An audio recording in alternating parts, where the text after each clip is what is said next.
Hello, എല്ലാവർക്കും നമസ്കാരം. ഇന്ന് നമ്മൾ ഡെയിലി യൂസ് ചെയ്യുന്ന കുറച്ച് മലയാളം സെൻറ്റൻസസ് എങ്ങനെയാണ് ഇംഗ്ലീഷിൽ പറയുന്നത് എന്നാണ് നോക്കുന്നത്. സോ ഈ വീഡിയോ അവസാനം വരെ കണ്ടിട്ട് ഇഷ്ടപ്പെട്ടെങ്കിൽ തീർച്ചയായിട്ടും ലൈക്ക് ചെയ്ത് തന്നെ ഒന്ന് അറിയിക്കുക. നമ്മളെല്ലാവരും തന്നെ സൂചിയിൽ നൂല് കോർക്കാറില്ലേ? അതെങ്ങനെയാണ് ഇംഗ്ലീഷിൽ പറയുന്നത്? സൂചിയിൽ നൂല് കോർക്കുക. സൂചിയുടെ ഇംഗ്ലീഷ് നീഡിൽ എന്നാണ്. നൂലിനും നൂല് കോർക്കുന്നതിനും ഇംഗ്ലീഷിൽ ത്രെഡ് എന്നാണ് പറയുന്നത്. സോ സൂചിയിൽ നൂല് കോർക്കുക എന്ന് പറയാൻ thread the needle. Thread the needle എന്ന് പറഞ്ഞാൽ സൂചിയിൽ നൂല് കോർക്കുക എന്നാണ് മീനിങ്. അടുത്തത്, നല്ല തണുപ്പൊക്കെ ഉള്ളപ്പം നമ്മുടെ പല്ലുകൾ തണുപ്പ് കൊണ്ട് ഇങ്ങനെ കൂട്ടിയിടിക്കത്തില്ലേ? അതെങ്ങനെയാണ് പറയുന്നത്? എൻ്റെ പല്ലുകൾ കൂട്ടിയിടിക്കുകയാണ്. My teeth are chattering. My teeth are chattering. Chatter എന്ന് പറഞ്ഞാൽ പല്ലുകൾ കൂട്ടിയിടിക്കുക എന്നാണ്. അപ്പം എൻ്റെ പല്ലുകൾ കൂട്ടിയിടിക്കുകയാണ് എന്ന് പറയാൻ മൈ ടീത്ത് ആർ ചാറ്ററിങ്. ഇതേപോലെ തന്നെ നല്ല തണുപ്പൊക്കെ ഉള്ളപ്പോൾ നമ്മുടെ കൈകൾ മരവിച്ച് പോകത്തില്ലേ? അതെങ്ങനെയാണ് പറയുന്നത്? എൻ്റെ കൈകൾ തണുത്ത് മരവിച്ച് പോയി. My hands have gone numb with called. Hands എന്ന് പറഞ്ഞാൽ കൈകൾ, നം എന്ന് പറഞ്ഞാൽ മരവിപ്പ്. ഇതിൻ്റെ സ്പെല്ലിങ് NUMB ആണെങ്കിലും B സൈലൻ്റ് ആണ്. സോ ഇത് പ്രൊനൗൺസ് ചെയ്യുന്നത് നം എന്നാണ്. പിന്നെ തണുപ്പ് കൊണ്ട് എന്ന് പറയാനാണ് വിത്ത് കോൾഡ് എന്ന് പറഞ്ഞത്. So my hands have gone numb with called. എൻ്റെ കൈകൾ തണുത്ത് മരവിച്ച് പോയി. My hands have gone numb with called. ഇതേപോലെ തന്നെ തണുപ്പുള്ളപ്പം നമ്മുടെ കൈകളും ചുണ്ടുകളും ഒക്കെ വിണ്ട് കീറത്തില്ലേ? അതെങ്ങനെയാണ് ഇംഗ്ലീഷിൽ പറയുന്നത്?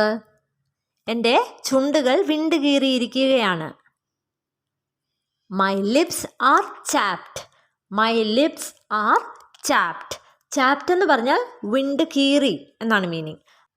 So my lips are chapped എന്ന് പറഞ്ഞാൽ എൻ്റെ ചുണ്ടുകൾ വിണ്ട് കീറിയിരിക്കുകയാണ് എന്നാണ് meaning.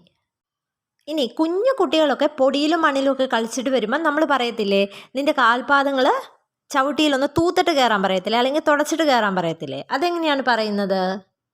Wipe your feet on the door mat. Wipe your feet on the door mat. Wipe എന്ന് പറഞ്ഞാൽ തുടയ്ക്കുക, ഫീറ്റ് എന്ന് പറഞ്ഞാൽ കാൽപാദങ്ങൾ, ഡോർ മാറ്റ് എന്ന് പറഞ്ഞാൽ ചവിട്ടി. സോ നിൻ്റെ കാൽപാദങ്ങൾ ചവിട്ടിയിൽ തുടയ്ക്കുക എന്ന് പറയാനാണ് wipe your feet on the door mat. നമുക്കറിയാം ഒരാഴ്ച അല്ലെങ്കിൽ 7 ദിവസത്തിന് എ വീക്ക് എന്നാണ് പറയുന്നത് അല്ലേ? പക്ഷേ 2 ആഴ്ചയ്ക്കൊരു പേരുണ്ട്. അതെന്താണെന്നറിയാവോ?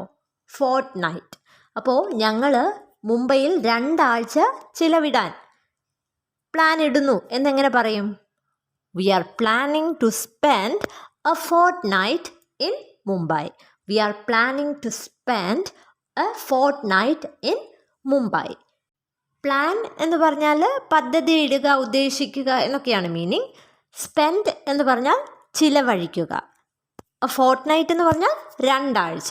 So we are planning to spend a fortnight in Mumbai എന്ന് പറഞ്ഞാൽ ഞങ്ങൾ 2 ആഴ്ച മുംബൈയിൽ ചെലവഴിക്കാൻ പദ്ധതിയിടുന്നു എന്നാണ് മീനിങ്. ഇനി കുഞ്ഞു കുട്ടികളെയൊക്കെ തന്നെ സോക്സ് ഇടാൻ പറയുവാണെങ്കിൽ അവർ ചിലപ്പം 2 കാലിലും 2 ഡിഫറെൻ്റ് ആയിട്ടുള്ള സോക്സുകൾ ഇട്ടിട്ട് വരും അല്ലേ? സോ അതെങ്ങനെയാണ് പറയുന്നത്? നീ നിൻ്റെ കാലുകളിൽ വ്യത്യസ്തമായിട്ടുള്ള സോക്സുകൾ ഇട്ടിരിക്കുകയാണ് എന്ന് പറയുന്നത് എങ്ങനെയാണ്? You are wearing odd socks. You are wearing odd socks. Wear എന്ന് പറഞ്ഞാൽ ഇടുക, ഓഡ് സോക്സ് എന്ന് പറഞ്ഞാൽ ഒരേ പെയറല്ലാത്ത സോക്സുകൾ എന്നാണ്. അപ്പം U are wearing odd socks എന്ന് പറഞ്ഞാൽ നിൻ്റെ 2 കാലുകളിലും നീ വ്യത്യസ്തമായിട്ടുള്ള സോക്സുകളാണ് ഇട്ടിരിക്കുന്നത് എന്നാണ് meaning. U are wearing odd socks. ഇനി അടുത്തത്, നിങ്ങൾ ആരെങ്കിലും ഫോൺ ചെയ്യുവാണ്. അപ്പം ആ ഫോൺ ചെയ്യുന്ന ആളുടെ കൂട്ടത്തിൽ നിങ്ങൾക്കറിയാവുന്ന വേറൊരാളോട് ഉണ്ടെങ്കിൽ നിങ്ങൾ പറയത്തില്ലേ, ഫോൺ വെക്കുന്നതിന് മുമ്പ് ഞാൻ അവളോട് കൂടി ഒന്ന് സംസാരിക്കട്ടെ എന്ന് പറയത്തില്ലേ? അതെങ്ങനെയാണ് ഇംഗ്ലീഷിൽ പറയുന്നത്? Let me speak to her before you hang up. Let me speak to her before you hang up. Hang up എന്ന് പറഞ്ഞാൽ ഫോണ് കട്ട് ചെയ്യുക എന്നാണ്. Let me speak to her എന്ന് പറഞ്ഞാൽ ഞാൻ അവളോട് സംസാരിക്കട്ടെ എന്നാണ്. ബിഫോർ യു ഹാങ് അപ്പ് എന്ന് പറഞ്ഞാൽ നീ ഫോൺ വെക്കുന്നതിന് മുമ്പായിട്ട്. സോ നീ ഫോൺ വെക്കുന്നതിന് മുമ്പായിട്ട് ഞാൻ അവളോട് കൂടി ഒന്ന് സംസാരിക്കട്ടെ എന്ന് പറയാനാണ് let me speak to her before you hang up. ഇനി നമ്മൾ ആരെങ്കിലും ഫോൺ ചെയ്യുമ്പം ഇടയ്ക്ക് എന്തെങ്കിലും നോട്ട് ചെയ്യാൻ പറയുമ്പോൾ പേന എടുക്കാൻ ജസ്റ്റ് ഒന്ന് വെയിറ്റ് ചെയ്യാവോ എന്ന് നമ്മൾ ചോദിക്കത്തില്ലേ? അതെങ്ങനെയാണ് ചോദിക്കുന്നത്? Could you please hang on, could you please hang on. Hang on എന്ന് പറഞ്ഞാൽ കുറച്ച് സമയം വെയിറ്റ് ചെയ്യുക എന്നാണ് meaning. So could you please hang on എന്ന് പറഞ്ഞാൽ കുറച്ച് സമയം വെയിറ്റ് ചെയ്യാമോ എന്നാണ് അർത്ഥം. Could you please hang on. Hang up എന്ന് പറഞ്ഞാൽ ഫോൺ വെക്കുക, ഹാങ് ഓൺ എന്ന് പറഞ്ഞാൽ കുറച്ച് നേരം വെയിറ്റ് ചെയ്യുക. ഇനി നമ്മൾ നമ്മുടെ സുഹൃത്തുക്കളുടെ കൂടെ വെറുതെ സമയം ചിലവഴിക്കത്തില്ലേ? അതായത് വെറുതെ വർത്തമാനം പറഞ്ഞോ അല്ലെങ്കിൽ സിനിമ കണ്ടോ ഒക്കെ കുറേ സമയം സ്പെൻഡ് ചെയ്യുക. അതിന് പറയുന്നത് ഹാങ് ഔട്ട് എന്നാണ്. അപ്പം ഞാൻ നാളെ എൻ്റെ സുഹൃത്തുക്കളുടെ കൂടെ വെറുതെ സമയം ചിലവഴിക്കാൻ പോവുകയാണ് എന്നെങ്ങനെ പറയും?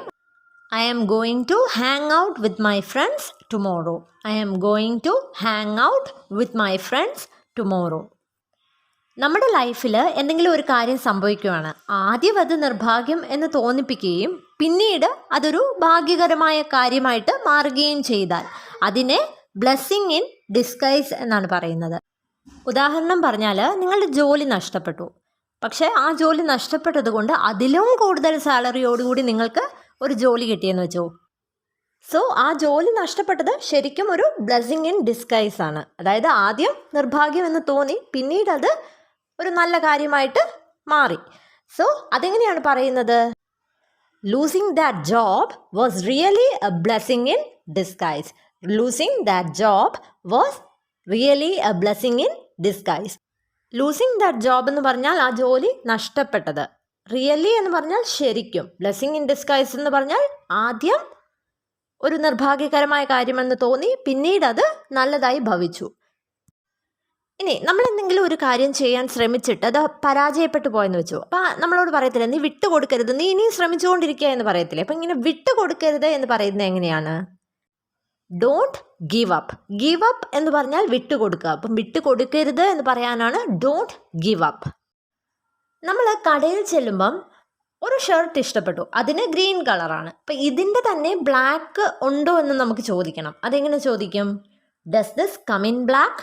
Does this come in black എന്ന് വെച്ചാൽ ആ സെയിം തന്നെ ബ്ലാക്ക് കളർ അവൈലബിൾ ആണോ എന്നാണ് meaning. Does this come in black. പിന്നെ നമ്മൾ ഇങ്ങനെ പറയാറില്ലേ, തിരക്ക് കൂട്ടേണ്ട കാര്യമില്ല. അതെങ്ങനെയാണ് പറയുന്നത്? There is no need to rush. There is no need to rush. No need എന്ന് പറഞ്ഞാൽ ആവശ്യമില്ല എന്നാണ്. റഷ് എന്ന് പറഞ്ഞാൽ തിരക്ക് കൂട്ടുക. സോ തിരക്ക് കൂട്ടേണ്ട ആവശ്യമില്ല എന്ന് പറയാനാണ് there is no need to rush.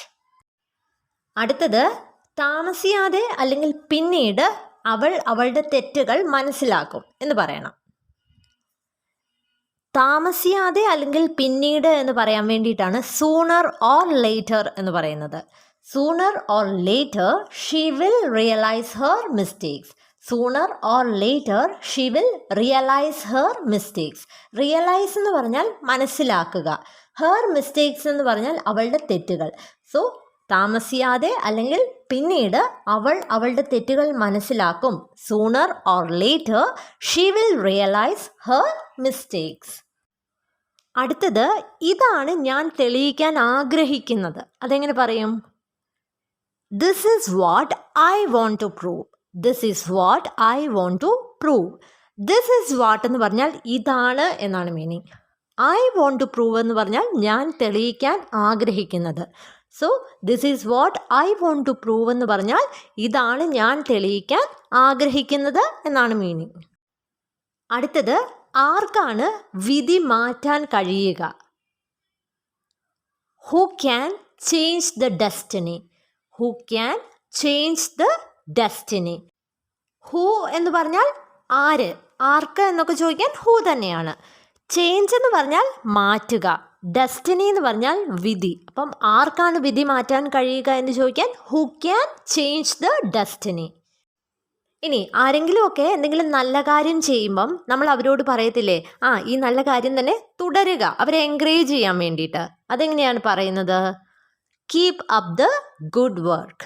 Keep up the good work. എന്ന് പറഞ്ഞാൽ ഈ നല്ല ജോലി തുടരുക എന്നാണ് meaning. Keep up the good work. ഇനി നമ്മളുടെ ഒരു ഫ്രണ്ടിനെയും കൊണ്ട് ഒരു റെസ്റ്റോറൻറ്റിൽ പോയി ഫുഡൊക്കെ കഴിച്ച് കഴിയുമ്പം ബില്ല് വരുമല്ലോ. അപ്പം അവർ പൈസ എടുക്കുവാണെങ്കിൽ നമ്മൾ പറയത്തില്ലേ, വേണ്ട നീ വെച്ചോ, ഞാൻ ബില്ല് അടച്ചോളാം എന്ന് പറയത്തില്ലേ. അപ്പം അതെങ്ങനെയാണ് പറയുന്നത്? No, keep your money, it's on me. Keep your money എന്ന് പറഞ്ഞാൽ നിൻ്റെ പൈസ നീ വെച്ചോ എന്നാണ്. ഇറ്റ്സ് ഓൺ മീ എന്ന് പറഞ്ഞാൽ ഞാൻ ബില്ല് അടച്ചോളാം എന്നാണ്. I will pay the bill. അതിന് പകരമായിട്ടാണ് it's on me. It is on me എന്ന് പറഞ്ഞാൽ ഞാൻ രൂപ അടച്ചോളാം അല്ലെങ്കിൽ ബില്ല് അടച്ചോളാം എന്നാണ് meaning. No, keep your money, it's on me. So ഇന്നത്തെ വീഡിയോയിൽ നിങ്ങൾ കുറേ കാര്യങ്ങളൊക്കെ പഠിച്ചെന്ന് കരുതുന്നു. വീഡിയോ ഇഷ്ടപ്പെട്ടെങ്കിൽ ഒന്ന് ലൈക്ക് ചെയ്യുക. അതുപോലെ തന്നെ കൂടുതൽ വീഡിയോസ് ലഭിക്കുന്നതിനായിട്ട് ഈ ചാനൽ ഒന്ന് സബ്സ്ക്രൈബ് ചെയ്യുക. ബെല്ലൈക്കൺ കൂടി ഒന്ന് എനേബിൾ ചെയ്യുക. എങ്കിൽ മാത്രമേ ഞാൻ വീഡിയോസ് ഇടുമ്പോൾ നിങ്ങൾക്ക് നോട്ടിഫിക്കേഷൻ ലഭിക്കുകയുള്ളൂ. Thank you and stay safe.